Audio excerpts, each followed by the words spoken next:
আসসালামু আলাইকুম everyone, welcome back to my channel. আজকের আপনাদেরকে দেখাবো কীভাবে ঘরোয়া উপকরণ দিয়ে রেস্টুরেন্টের মতো টেস্টফুল চাউমিন বানানো যায়। তো আপনাদেরকে আমরা দেখিয়ে দিই কীভাবে আমরা এটা বানিয়েছিলাম। প্রথমে আমরা একটা পেঁয়াজ নিয়েছি, পেঁয়াজটা আমরা এইভাবে কেটে নেব। কেটে নেওয়ার পরে আমরা অর্ধেক গাজর নিয়েছি, গাজরটা আমরা ঠিক এইভাবে কেটে নেব। গাজরটা আমাদের কাটা হয়ে গেলে আমরা ক্যাপসিকাম নেব ও কাঁচা লঙ্কা নেব, ওগুলি এইভাবে পিস করে নেব। তো কাঁচা লঙ্কাগুলি পিস করা হয়ে গেছে, আমাদের ক্যাপসিকামগুলো এইভাবে পিস করে নিচ্ছি। নেওয়ার পরে আমরা গ্যাস ওভেনটিকে জেলে কড়াটা বসিয়ে দেব। দেওয়ার পর আমরা জল দিয়ে দেব। জলের সঙ্গে আমরা স্বাদ মতো লবণ ও হালকা সাদা তেল দিয়ে ফুটে উঠলে জলটা আমরা এর সঙ্গে চাউমিনগুলো অ্যাড করে দেব। চাউমিনগুলো আমরা এইভাবে সিদ্ধ করে নেব। চাউমিনগুলো আমাদের সিদ্ধ করা হয়ে গেছে, এগুলো সুন্দর করে ঠান্ডা জলে পরিষ্কার করে নেব। এখন আমরা কড়ার উপরে আবার সাদা তেল দিয়ে দেব। দেওয়ার পরে আমরা একটা ডিমের ভুজিয়া বানিয়ে দেবো। এর সঙ্গে স্বাদ মতো লবণ আমরা দিয়ে দেব। আমাদের ভুজিয়া কমপ্লিট। আমরা এগুলি এখন একটা পাত্রে তুলে নেব। আবার আমরা একই কড়ায় আবার খানিকটা পরিমাণ সাদা তেল দিয়ে দেব। দেওয়ার পরে আমরা কেটে রাখা পেঁয়াজ,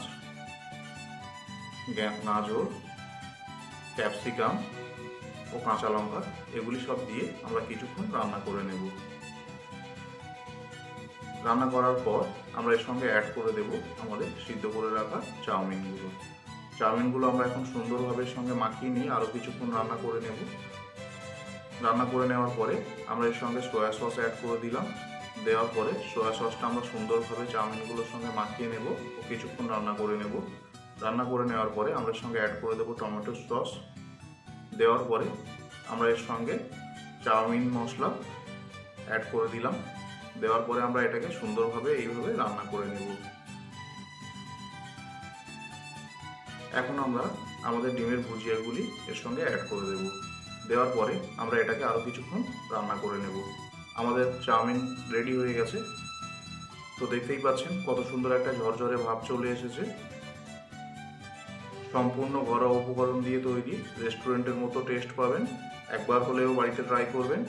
তো বন্ধুরা, আমাদের ভিডিওটা আপনাদের কেমন লেগেছে অবশ্যই কমেন্ট করে জানাবেন। আর যারা আমাদের চ্যানেলটিকে সাবস্ক্রাইব করেননি, সাবস্ক্রাইব করে নেবেন এই ধরনের নতুন নতুন রেসিপি দেখার জন্য।